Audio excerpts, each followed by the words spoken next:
In today's video, I'm going to teach you how to change country in Bluestacks 5. Changing your country in Bluestacks is really about updating the region linked to your Google Play Store account, because most apps read your Play Store region to decide what you can download or see. I'll walk you through the exact path inside Bluestacks so everything stays clear and simple. First, open Bluestacks 5 on your computer.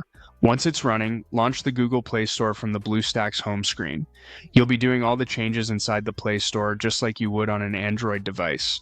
Inside the Play Store, look to the top right and click your profile icon. From the menu that appears, select Settings.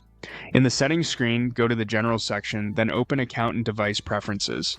This is where Google stores your region and related options, so take a second to confirm you're in the right place before moving on. Now scroll until you see Country and Profiles. If the option is available for you, you'll be able to choose your new country here. Go ahead and select the country you want to switch to. Depending on Google's requirements, you may be asked to add a payment method from that country.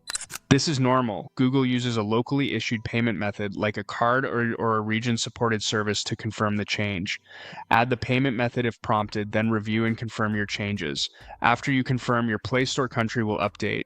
Keep in mind this doesn't always happen instantly. It can take up to 24 to 48 hours for the change to fully apply across the Play Store and your app listings. During that time, you might still see content from your previous country, so don't worry if it doesn't switch right away.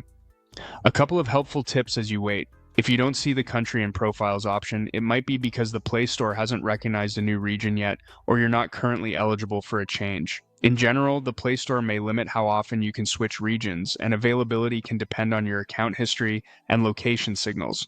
That isn't something you adjust in Bluestacks. It's managed entirely by Google.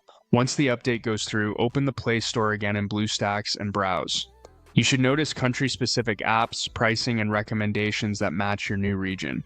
And that's it. Open Bluestacks, go to Play Store settings, choose your new country, add a local payment method if asked, confirm, and give it a day or two to finalize.